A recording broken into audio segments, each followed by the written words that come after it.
మధ్యాహ్న సమయం మరి ఆలస్యమైనది. ఈ విధంగా అనుకున్న విధంగా పాస్టర్ గారు వచ్చిన వారందరూ కూడా మీరు కూడా ఎందుకంటే ఇప్పుడు ఈ మండలంలో ఫస్ట్ రావాలని ఎంతో ఆశపడ్డాడు. 2 దినములు మమ్మల్ని ఫోన్ చేసి అన్న రావాలి అని ఫోన్ చేశాడు. లేట్ అయ్యింది, మమ్మల్ని క్షమించండి.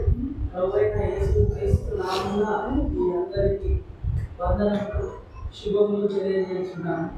ముఖ్యంగా మరి నాకు ఈ సమయం ఇచ్చినందుకు వందనాలు తెలియజేస్తున్నాను.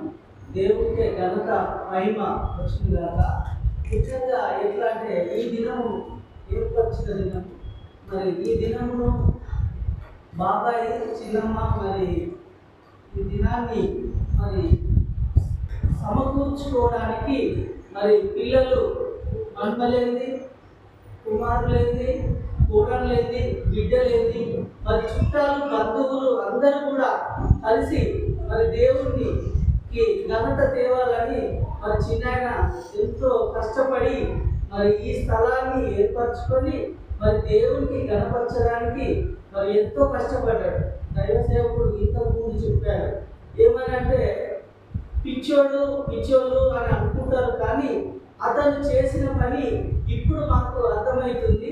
ఈ మందిరాన్ని ఈ విధంగా కట్టాలంటే మాతో కాదు, కానీ చిన్నాయన ఆ విధంగా కట్టడము మరి వారిని జ్ఞాపకం చేసుకోవడము మరి నీతిమంతులను జ్ఞాపకం చేసుకుంటా ఈ దినము ఎంతో మేలు అని మరి అదేవిధంగా వారు చేసినది ఏంటంటే ప్రత్యేకంగా మరి వారు పెద్దల కాడనే చేసేవారు, మరి ప్రార్థనలో ఉండేవారు, భార్య భర్తలు మరి పిల్లలను కూడా లేపేవాడు. మరి అతను సామెతలు 31:15 అధ్యాయము చూసుకుందాం.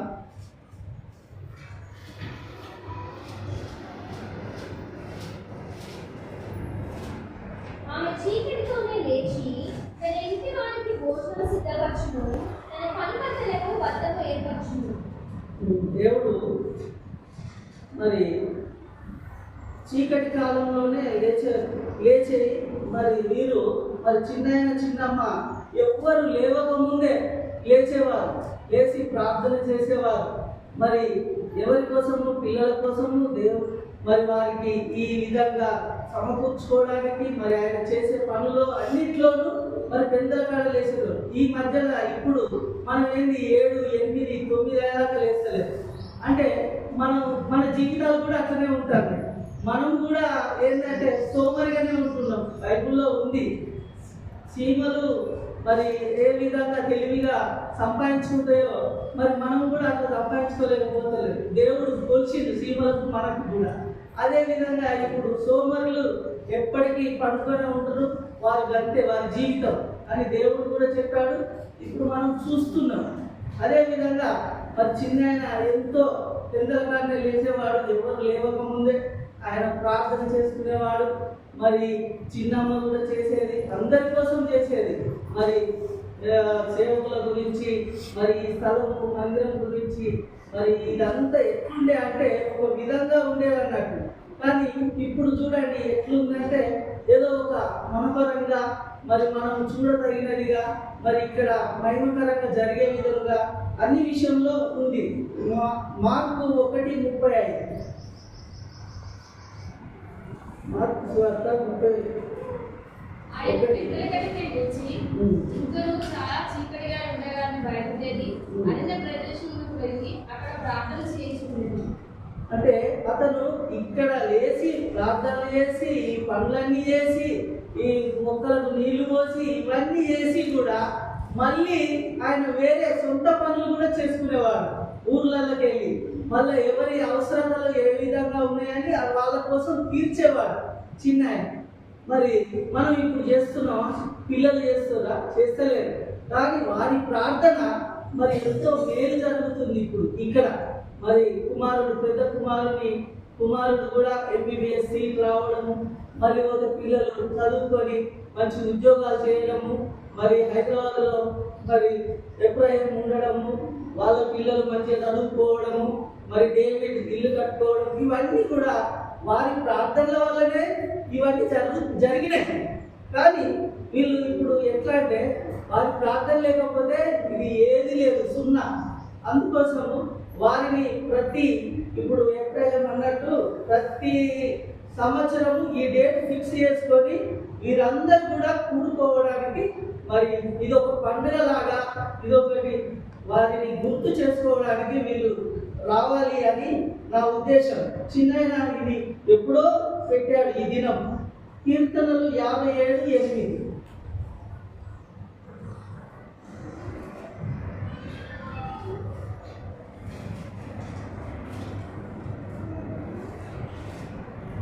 నా ప్రాణమా మేల్కొనుము, సర్వమండలమా సితారా మేల్కొనుడి. నేను స్వరమండలమా సితారా మేల్కొనుడి, నేను వేకునే లేచిదను. చిన్న ఎంత వేకులో లేచినోడు అంటే అసలు నేను చెప్పడం అవసరం లేదు. తమ్ములను కూడా అడగండి, వాళ్ళకి తెలుసు. ఆయన నిద్రపోవడం కానీ టైమింగ్, లేవడం కూడా ఆయన టైమింగే. అంటే అతను ఆ విధంగా ఉన్నాడు కానీ ఆయన జీవితం ఆ విధంగా నడిచింది. కావున ఇప్పుడు మనము చూస్తున్నాం వాళ్ళ పిల్లలు కూడా మనం చూస్తున్నాం వాళ్ళు ఏ విధంగా క్రమంగా పద్ధతిగా ఏ విధంగా ఉన్నారు అన్నది. ఇప్పుడు వారి ప్రార్థన వల్ల వీరందరూ కూడా, మేము కూడా వాళ్ళు మా గురించి కూడా ప్రార్థన చేసేవారు. మేము కూడా ఆ విధంగా ఉండడం. పోతే ఇప్పుడు ఇక్కడ ఇప్పుడు ఇట్లా సౌండ్ బాక్స్లు ఇవన్నీ సితారతో ఇవన్నీ పాటలు పాడడం, ఇది కూడా అన్ని దేవునికి మహిమకరంగా జరుగుతుంది ఇక్కడ అన్ని విషయాలలో. అదేవిధంగా మరి దేవుడు ఈ విధంగా లూకా సువార్త 12:42 నుండి 44 వరకు లాస్ట్ వచ్చినామండి.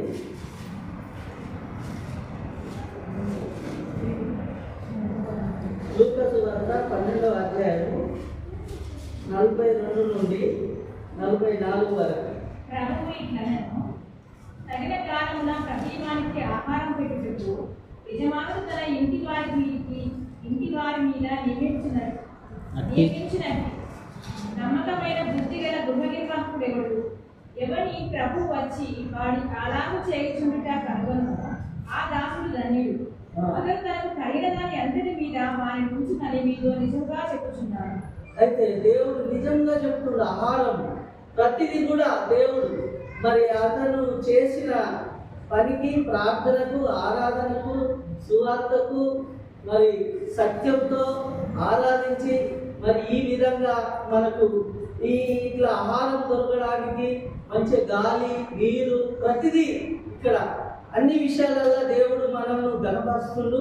అందుకోసము మనము దేవుడు మన కొరకు చనిపోయి తిరిగి లేచిండు.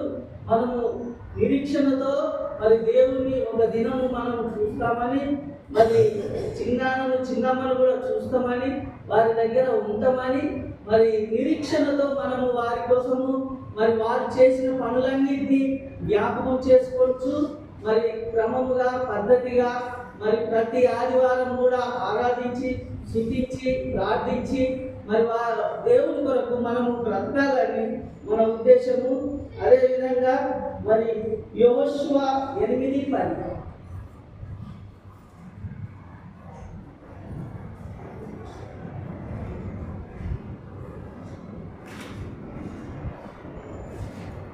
Page number 177. 8:10. యెహోషువ వేకువనే లేచి జనులను వ్యూహపరిచి తాను ఇశ్రాయేలుల పెద్దలను జనులందరూ హాయి విడిపోయి. యెరూషలేము అంటే దేవుని పిల్లలు, దేవుని పట్టణం, దేవుని కొరకు మనం ఈ విధంగా పెద్దల కాడనే మరి అన్ని విషయాలలో సోమరిగా ఉండకుండా పాస్టర్తో మరి ముందుకెళ్ళి ఈ సంఘము మరి పెద్దల కాడనే మరి అందరూ కూడా ఇంటి దగ్గర ప్రార్థన చేసుకొని ప్రతి విషయంలో మరి మన దేవుడు మరి మనకు తీర్చేవాడు. అన్ని మన పిల్లల కష్టాలు, పిల్లల విషయాలు, భర్త విషయం కానీ, భార్య విషయం కానీ, మరి కుటుంబంలో ఏ సమస్య ఉన్నా కూడా అవన్నీ దేవుడు తీర్చే దేవుడు మన కొరకు ఉన్నాడు. మనము దేవుడి కాడ మొరపెట్టుకుంటే ప్రతిదీ మనకు చెప్తుంది. మనము దేవుణ్ణి మరి గణపరిచే విధంగా మరి మొదలుపెట్టి నాకు దేవుడు తీరుస్తాడనే నమ్మకము విశ్వాసము మనందరూ ఉంటే మనం ఏదైనా మరి ముందుకు వెళ్ళగలుగుతాము, నెగ్గగలుగుతాం. మరి వీరు చిన్నమ్మ అయితే ప్రతిదీ కూడా మరి ఇప్పుడు నాకు తెలిసిన మటుకైతే ఎవరు కూడా ఆ విధంగా మరి మరణించలేదు. చిన్నమ్మకు చిన్నాన్నకు ఒక 4 రోజులు 5 రోజులు తేడాతోటే మరి చనిపోవడం జరిగింది. మరి ఎవరు నాకు తెలిసిన మటుకు అంటే నాకు ఇప్పుడు 55-56 సంవత్సరాలు ఎవరు భార్య భర్తలు ఆ విధంగా చనిపోలేదు. అంటే వారు ప్రార్థన కూడా అదే విధంగా చేసుకున్నారేమో, మరి వాళ్ళు ఆ విధంగా చనిపోవడానికి మరి ఒకరికి ఒకరు విడిచిపెట్టకుండా దేవుడు మరి ఆ విధంగా తీసుకున్నాడేమో వారిని. మరి దేవుడు వారి కొరకు మరి మనం కూడా వారిలాగా బ్రతకడానికి ముఖ్యంగా మరి నిరీక్షణతో ముందుకు వెళ్దామండి. దేవుడు ఈ వాక్యాన్ని దీవించుగాక. నాకు సమయం ఇచ్చినందుకు వందనాలు.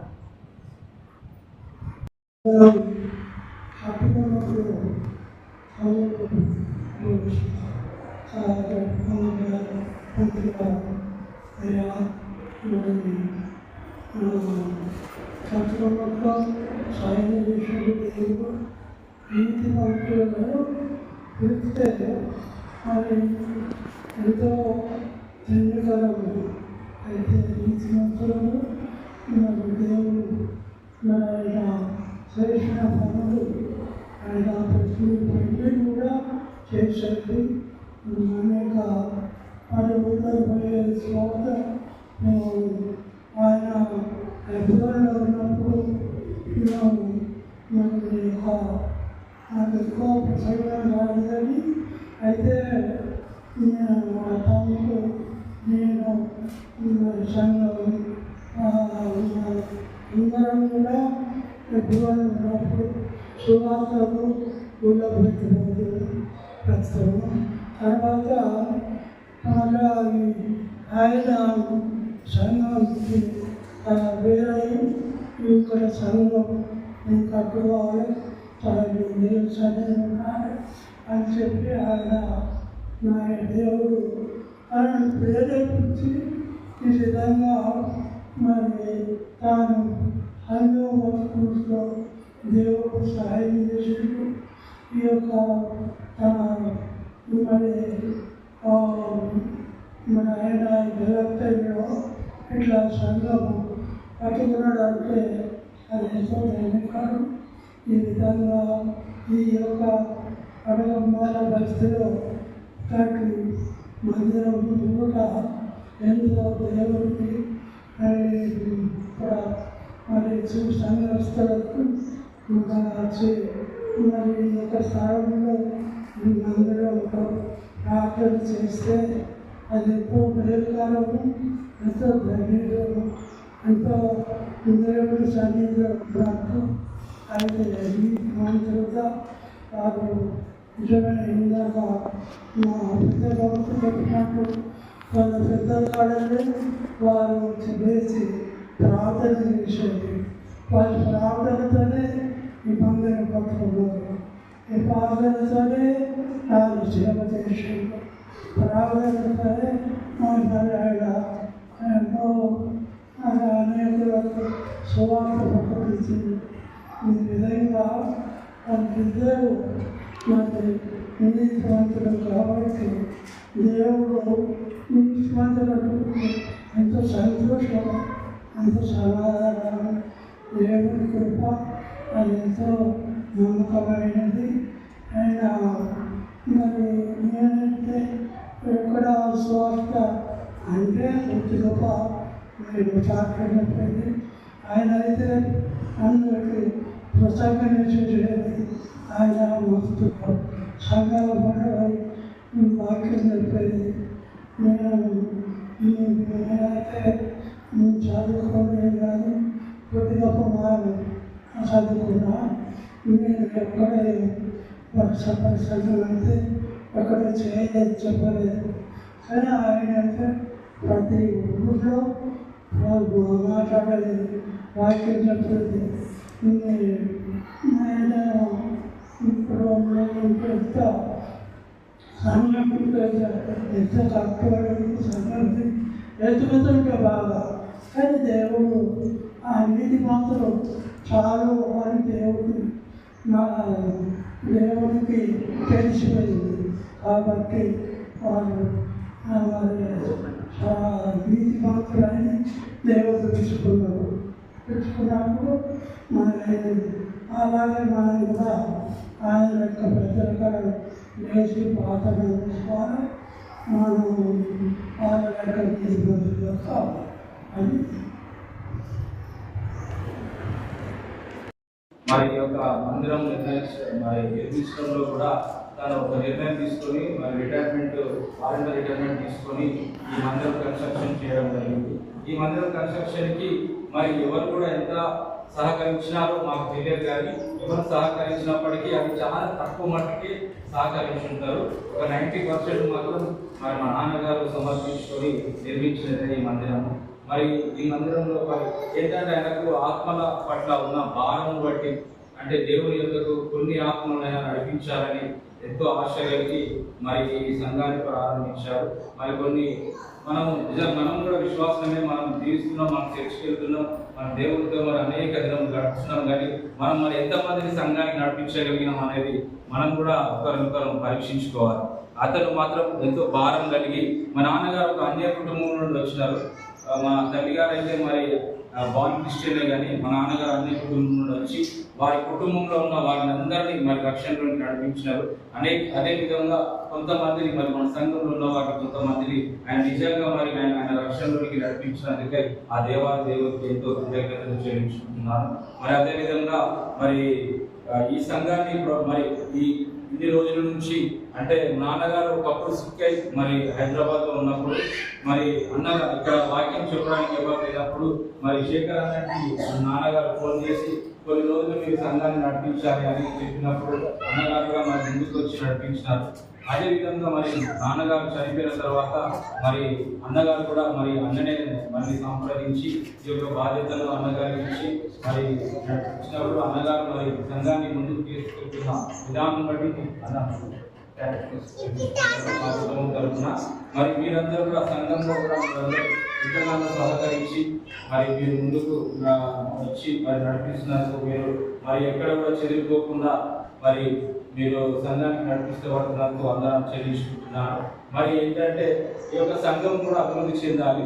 మరి గొర్రెని కంటారు, కానీ మరి పాస్టర్ గారు ఏంటంటే మనకు వాక్యం చెప్తారు, కానీ మనం ఏంటంటే ఈ సంఘం అభివృద్ధి చెందాలంటే మనం కూడా మన తోటి వారిని పక్క వారిని ఎవరినో కానీ మరి మనం కూడా సంఘంలోకి నడిపించే వారిగా ఉండాలి. మనకు అయినంత మట్టుకు మనం వారికి 4 మాటలు చెప్పి మరి దేవుని ప్రేమను చూపించే వారికి, అంటే మన క్రియల ద్వారా కావచ్చు, మన ప్రవర్తన ద్వారా కావచ్చు, మరి ఏ విధంగా మనం ఉంటున్న రీతిని బట్టి మరి వారిని మనం కూడా ఒక ఆత్మనైన దేవుని యొక్కకు నడిపించే అటువంటి ఆశ కలిగి సంఘస్థులు ఉండాలని మరి నేను కోరుకుంటున్నాను. మీరు కూడా ప్రయత్నించండి. మన సంఘంగా ఎదగాలి, అభివృద్ధిలోకి రావాలి. ఎంతో ప్రఖ్యాతిగాంచిన సంఘంగా కాకపోయినా మన సంఘంలో కూడా సభ్యులను మనం చూసే వారిగా, అటువంటి దాని ఎంతో ఆనందించే వారిగా మనం ఉండాలి. మరి చాలా చేరవలసిన ప్రతి వారికి వందనాలు. మా కుటుంబ సభ్యులకు మరి సంఘస్థులందరికీ కూడా థ్యాంక్స్ చెల్లించుకుంటున్నాను. దేవుడికి ఇంకొక మాటలు చేయించుకోవాలి.